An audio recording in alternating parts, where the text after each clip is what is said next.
All opinions are those of the participants making them and are not an endorsement of any position, program, religion, or political affiliation. DFG's Corner is for information, observations, and entertainment. I ask that you like, share, comment, and subscribe. And everything. And that's really at the heart of the problem. And on that level, do you think that's why Sinners worked so well? I think so. Because Go ahead. because they, if you notice about that movie, all the characters were pretty well developed, hmm and Ryan Coogler did more than just put out a typical vampire movie. He hmm used actual circumstances and actual social norms and actual events around to surround that Clarksdale, Mississippi, 1932. They both were World War One veterans, moved up to Chicago, and how it all came and congealed in one area in that one night, to where everybody, you can actually, how can I put this? You can actually relate to some of the characters. You can relate. You can see some Smoke in you. You can see some Stack in you. You can see some Annie in you. You can see some Mary in you. You can see some Sammy. You can even see Delta Slim in some of in some of the people that we saw. You can see Grace. You can see Bo. You can see Remnick. You can see all those people, and Cornbread. You can see all those people and relate to them, especially as people of color. We looked at that and was like, wow, it wasn't just, when you have black people directing those films. There's a more of a, it's less palpable to other audiences, but to us, that's kind of the catnip that we get, that we want to see more of, but we don't get that. I think you hit it on the head. I think that totally is true. I mean, the characterization, when I look at what I'm working on and when I look at how the industry respects other creatives, you want things to be layered. You want it to be some nuance in it, and you want to really, if not see yourself, see someone that because that's what makes it real. And I think that's really the crux of the matter. Because one of the things I can say, whenever, and we all have done this when we watch something. Whenever you've watched something, whether it's a movie, TV show, or whatever, and a character does something, you're like, man, that that rubbed me the wrong way. I don't think they would do that. I don't know anybody would do that. Or why would they say that? And that just means that someone in a room, someone on the creative side, probably was and it's not uncommon, a black show with an all white writing team, which isn't, or a non-black, writing team, did something and took a creative license that made no sense. And so that connectivity, that connective tissue, just pushed us out of the creative, uh, made us not even want to watch it anymore. And I've been that way. And so it could be dialogue, it could be whatever. And so it is just about that, having whatever you're connected to really reach back and touch you in some way. And that's the beauty of the craft. Kugler did it well with Sinners. And I think there are other stories out there as well. But that's really going back to the ultimate, what I would call, when we talk about, how black men are portrayed. My basic understanding is ask who are creating these black men, these narratives that we see. What's behind that? Most of the time, when they're coming off and it's not authentic, it's not being created by us, and it's not being created by people who know black men or understand what's going on. That's the real problem. Because when we So do, yeah, go ahead. I was going to say, so here's a question, and it's along those Yeah. lines. Norm Lear in the early '70s with Good hmm Time. hmm Was it good because it, not, I'm not going to say super accurately portrayed, but was it good because it did deal with the situation for black people at the time, or was it just something because we hadn't really seen ourselves on screen?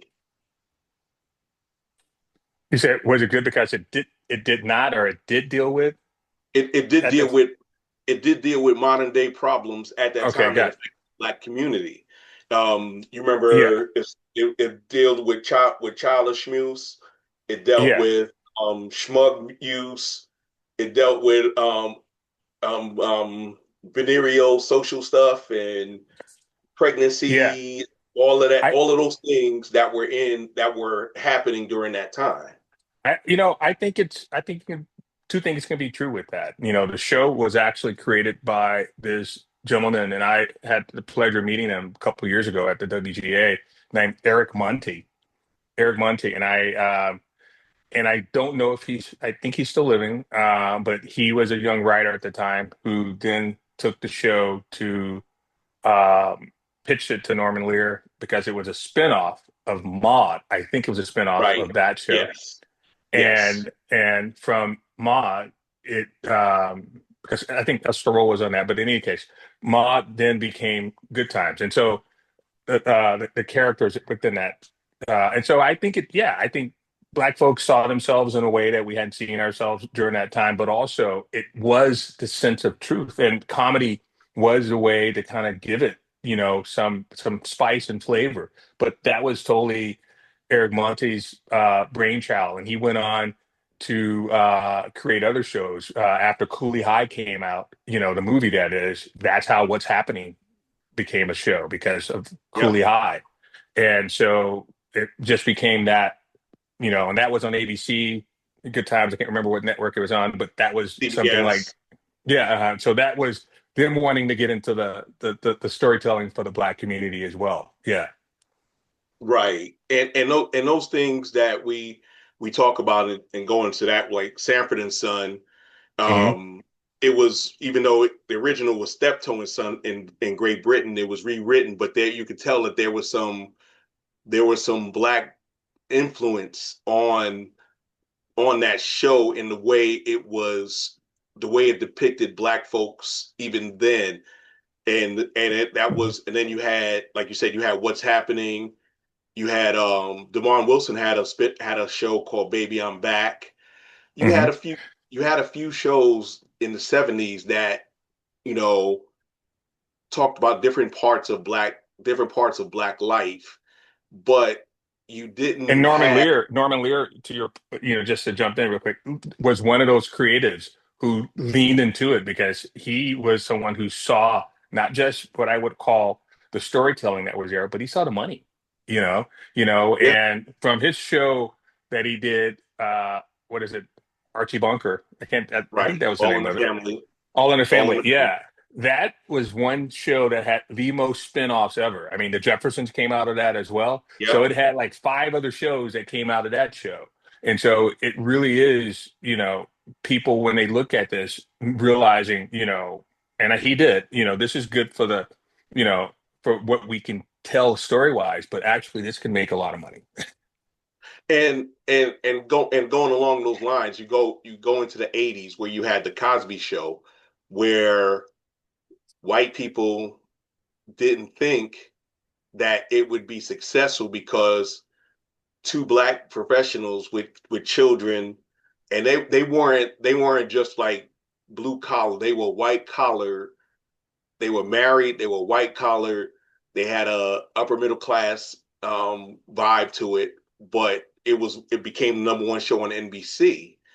You didn't start seeing LGBT characters, Black ones at least, until the late 80s with Design in Women, with Meshack Taylor playing. Well, he played a movie Hollywood in the movie Mermaid, but that was, Mm-hmm. the he was more of the not straight friend. Hmm. I'm Yeah, trying not. I never, you know what? I never watched that show. I remember him on it, but that's true. You know. And and then remember, I don't know if you remember the TV show Spencer for Hire was on ABC in the mid 80s. Yeah. um they did a spinoff called A Man Called Hawk with Avery Brooks. That's where he got his first actual starring role before Deep Space Nine. Okay. And it didn't do well because Hawk was blackety black at a Hmm. time in the 80s where being blackety black was not really not really getting the numbers, with the exception of maybe a different world, because a different world got blacker as the show went on, if you notice that. It totally did. And Avery Brooks, he's always played certain roles that were what I call black empowered to me. You know, Yes. even in the Star Trek canon, he's one of those characters you knew you were about to get enlightened. Like the character Rock, from the show. I can't Right. think of his name. He just Charles that Dutton. what Charles Dutton. That's right. He when he played certain parts, you're like, okay, let me sit down and take a pen and paper. I'm going to learn something. I mean, he was that type of actor. I think Hollywood is just, there's just certain actors and actresses that they would rather I'm not going to say not see in certain roles, but they don't want to have to deal with and confront, you know. And that's an interesting way to look at it because they don't know how to confront them. And I think and so it's easier to do this other stuff than to back and develop characters that look like people in our family or that look like people you may know. That's just the heart of it.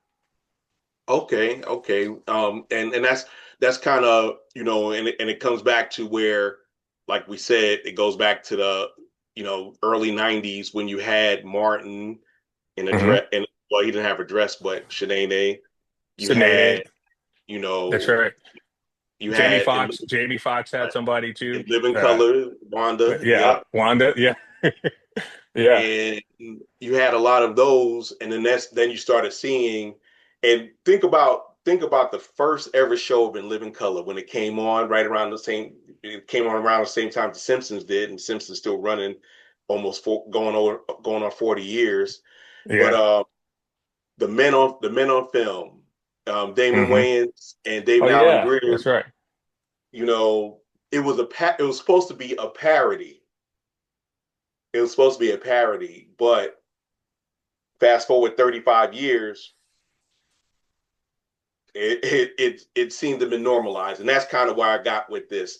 Well, I'm gonna come back to you, Candace. I want to ask some of the people on Yeah, the panel. please. Big Al, how you doing, Big Al? Doing great. Learning a lot. Certainly, The Hawk was one of my favorite TV shows as well. So I'm doing fine. Enjoying life. Do you have any question for our guests? No, very informative. He's spot on with the AI and all of his insights. So thumbs up. Miss Sum, I know you're our resident thespian. How are you doing today?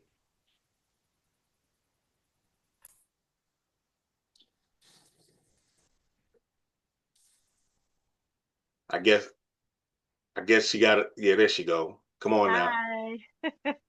Hi. It took me a while to hit that button. Now, what do you think? You've also been in the industry. What do you think about the conversation that me and Candace are having right now? I think it's very informative. I think it has a lot to do with perspective. If you look back on history, the terrible things that were done to Black people to, I guess, break their spirits, and do things to them.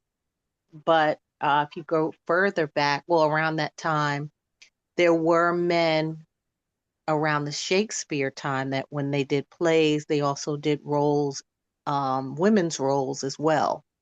So Yes, it's, that I goes think all it's, the way back to the Greek. That always go back to the Greek tragedies and comedies back in Aeschylus's day. yes. So I think it's about perspective. I do see both sides. So I see Marlon Wayans, I think did an interview the other day and he was talking about how, things like that really don't affect him.